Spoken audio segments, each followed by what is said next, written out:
Waziri mkuu wa zamani wa Israel anasema kwamba Benjamin Netanyahu anapaswa kuondoka madarakani kutokana na ukatili anaufanya kwa kuua watu wasiokuwa na hatia. Hakuna chochote isipokuwa shinikizo la kisiasa la ndani na la nje la kimataifa ambalo litamshawishi na kumfanya Benjamin Netanyahu kuondoka madarakani kutokana na mashambulizi yake anayoyafanya Gaza na kuua watu wasiokuwa na hatia. Waziri mkuu wa zamani wa Israel Ehud Olmert aliambia BBC hapo jana serikali ya Uingereza ilitangaza kuwa imesitisha mazungumzo kuhusu makubaliano ya kibiashara na Israel, ikamwita balozi wa nchi hiyo na kuwekea vikwazo vipya walowezi wa ukingo wa Magharibi. Pia iliungana na mataifa mengine kulani hali ya Gaza na kutaka msaada zaidi kuingia katika eneo hilo.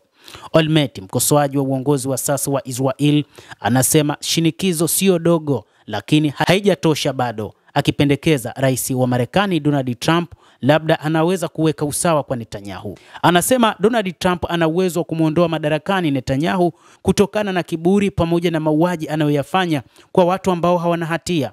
Netanyahu anaua watoto wadogo. Netanyahu anaua wanawake na wazee wasiokuwa na hatia katika eneo la ukanda wa Gaza. Awatafute Hamas, asiue raia wasiokuwa na hatia, anasema Olmert.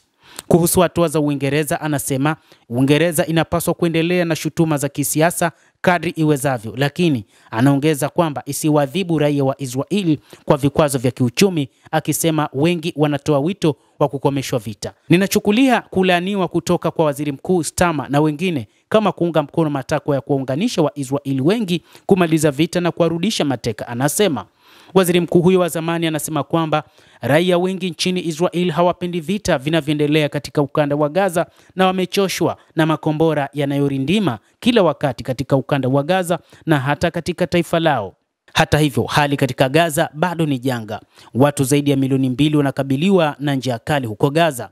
Macho yote yamekuwa yakitazama mahali ambapo malori yanatakiwa kuchukua nafasi kupeleka chakula kwa wananchi, kama ambavyo Israel imesema itahusika katika kusimamia hilo. Lakini tangu jana siku ya Jumanne, malori yamekuwa yakingoja na kusubiri, na leo asubuhi hali iko hivyo hivyo. Hata malori 100 hayataleta mabadiliko makubwa kwa sababu Gaza imekuwa bila chakula kwa wiki 11. Ukiangalia picha ambazo watu wamechapisha kutoka katika maeneo ya karibu, hakuna matunda, mboga, protini, hakuna nyama, hakuna chochote huko Gaza. Na muhimu zaidi, hakuna mafuta kuendesha majenereta katika hospitali, hakuna dawa Gaza. Asilimia 25 ya maji katika Gaza yamechafuliwa na hayanyweki. Mtazamaji, endelea kutufuatilia na usisahau kulike, kucomment na kusubscribe channel yetu hii ili upate habari hizi kwa mapana hapa The World News. Naitwa Adam Hussein. Endelea kuwa nasi wakati wote, endelea kutufuatilia.